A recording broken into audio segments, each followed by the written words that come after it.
আমার পিছনে যে গহীন বন জঙ্গল, এটা অনেক বড় একটা জঙ্গলা। আপনাকে যদি দেওয়া হয় এই জঙ্গলের ভিতরে কখনো কাটাতে পারবেন, থাকতে পারবেন? আপনি বলবেন না, কখনোই না। কারণ জুন জুলাই মাসের 48 ডিগ্রি গরমের ভিতরে এই জঙ্গলের ভিতরে থাকা কখনো সম্ভব না। যদি বলি একজন লোক এই জঙ্গলের ভিতরে থেকেছিল, একদিন দুই দিনে প্রায় 2টা বছর কাটিয়ে দিয়েছিল এই জঙ্গলটার ভিতরে। আমি আপনাকে যদি একটু ব্যাক ক্যামেরা দিয়ে দেখায়, দেখেন জঙ্গলটা কেমন। আমার পিছনে যে গহীন বন জঙ্গল, এটা অনেক বড় একটা জঙ্গলা। আপনাকে যদি দেওয়া হয় এই জঙ্গলের ভিতরে কখনো কাটাতে পারবেন, থাকতে পারবেন? আপনি বলবেন না, কখনোই না। কারণ জুন জুলাই মাসের 48 ডিগ্রি গরমের ভিতরে এই জঙ্গলের ভিতরে থাকা কখনো সম্ভব না।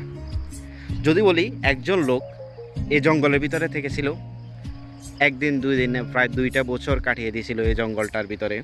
আমি আপনাকে যদি একটু ব্যাক ক্যামেরা দিয়ে দেখায়, দেখেন জঙ্গলটা কেমন।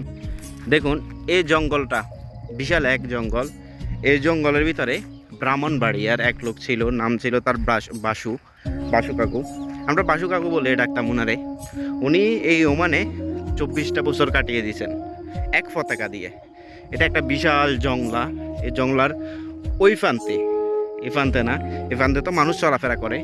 লাস্ট একটা প্রান্ত আছে ওই সাইডে, ওই পাশ দিয়ে একটা গাড়ি দেখা যাচ্ছে, গাড়ির এই সাইড দিয়ে ভিতরে যাওয়া যায়।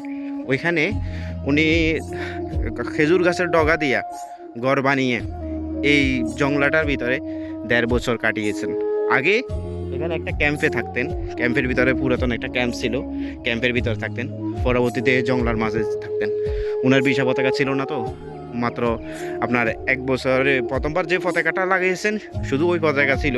তারপরে আর কোনো পতাকা ছিল না তার। এক পতাকা দিয়ে উনি কাটিয়ে দিয়েছে জংলার। এইখান দিয়ে একটা রোড আছে ভিতর দিয়ে, ওই রোড দিয়ে উনি ভিতরে একদম লাস্ট প্রান্তে উনি থাকতেন।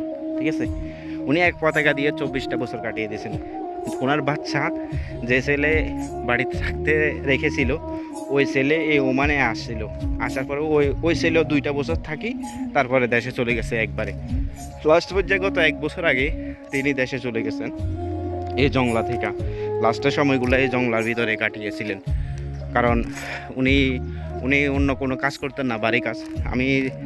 আমি আমার সাথে প্রায় 5-6 বছরের উপরে দেখা হচ্ছিল, আরও বেশি হবে, 7-8 বছর। ওই সময়গুলো দেখতাম উনি কার্টন টোকাতেন।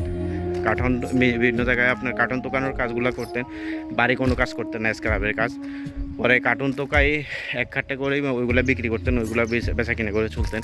একবার তো এমন একটা সময় হয়েছিল, উনি এই বলদিয়া ডাব্বা যেগুলো আছে, ডাব্বার ভিতরে ঢুকে ওইখানে ডাব্বার ভিতরে ময়লার ভিতরে আপনার জিনিসগুলো টোকাইতেছে, ওই যে 7 আপ পেপসির ক্যানের ডাব্বাগুলো।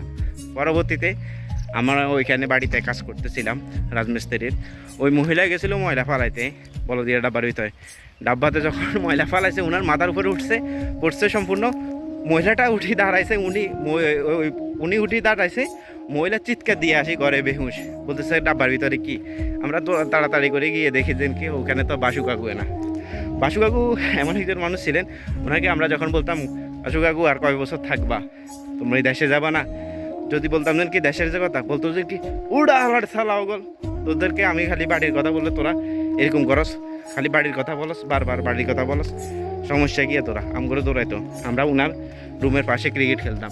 এখানে স্টেডিয়ামের আমরা বানাইছিলাম আর কি, এই 30-30 বানাই, ওখানে খেলতাম। ওইটা একটা পুরাতন ক্যাম্প ছিল আর কি। কোম্পানি চলে যাওয়ার পরে ওই কোম্পানির ভিতরে থাকতেন। যখন কোম্পানিটা আবার নতুন করে চালু করছে মানুষ থাকার জন্য, মালিকের রুমগুলো চালু করছে, তখন উনার রুম থেকে বাহির হয়ে গিয়েছেন।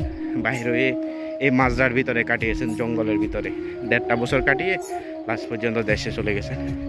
তো এই জঙ্গল এর ভিতরে থাকা অনেক কষ্টকর।